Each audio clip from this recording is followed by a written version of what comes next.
सबसे पहले आपको क्या कह रहा है, एबीसी एक प्रिज्म है। एबीसी एक क्या है, प्रिज्म है, जिसमें देखो तो ए जो है से प्रिज्म कोण है, और इसमें AB और AC जो है से अपवर्तक तल है। इसमें यहाँ पर ध्यान दीजिएगा, PQ जो है से आपतित किरण है, और ये सतह पर पड़ने के बाद अपवर्तन जो है से किधर की ओर होता है, क्यूअर की ओर होता है, और RS जो है से आपका कौन किरण है, निर्गत किरण।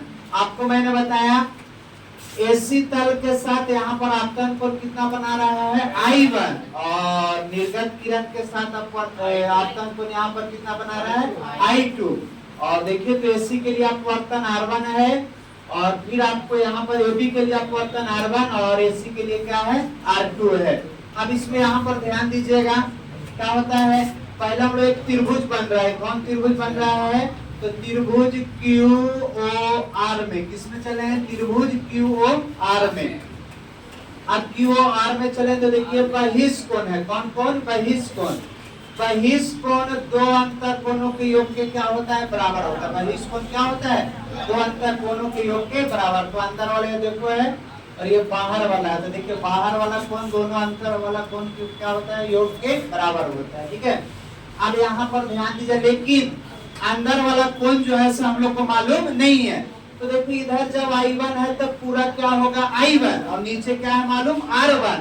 तो जो आपको मालूम करना है, टोटल में से जो मालूम है उसको घटा दीजिएगा तो क्या हो जाएगा, देखिए I1 माइनस R1।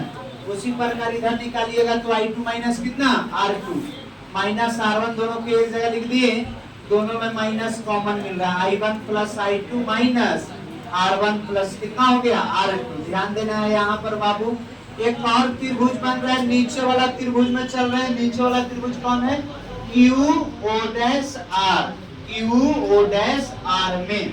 अब त्रिभुज के तीनों कोणों का योगफल कितना बराबर होता है, 180 के बराबर। तो देखो R1 plus R2 plus QO'R, तीनों का योगफल कितना हो गया, 180। ये दोनों प्लस में है, दूसरा तरफ लेके जाइएगा तो कुछ हो गया। अब इसमें एक चतुर्भुज बन रहा है, दोनों एक ऊपर वाला त्रिभुज का वैल्यू निकाले, एक बार नीचे वाला एक चतुर्भुज बन रहा है। कौन, AQO'R, चतुर्भुज कौन बन रहा है, देखो यहाँ पर AQO'R। चतुर्भुज के चारों कोणों का योगफल कितना के बराबर होता है, बोलो, कौन A, कौन Q, कौन O', कौन R बराबर 360। इसका कौन A वैल्यू है, कौन Q 90 डिग्री, O' का वैल्यू क्या है, QO'R, R का वैल्यू 90 डिग्री और 360। देखो तो 90 90 कितना, 180। और इसका पूरा का वैल्यू मैंने पीछे निकाला हूँ, 180 माइनस R1 माइनस R2, 180 और 180 360, अब इधर 360 माइनस को लेके जाइएगा तो कुछ हो जाएगा, यानी A का वैल्यू निकल गया कितना आपको, R1 प्लस R2। न्यूनतम विचलन की स्थिति में I1 और I2 दोनों आपस में क्या होता है, बराबर होता है। R1 और R2 दोनों आपस में क्या होता है, बराबर होता है। अब देखिए तो समीकरण कहाँ से चलिएगा, एक से। तो समीकरण एक क्या है बता दो तुम लोग, I1 plus I2 minus R1 plus, और इसका वैल्यू आप लोग अभी जस्ट निकाले, क्या है, A होता है। कितना बाबू, A। I1 के कर बराबर, I के बराबर, I2 किसके बराबर, I के बराबर। एक और एक कितना, तो माइनस वाला कुछ में प्लस में, I का वैल्यू कितना निकल गया, तो आपको delta M plus A by 2।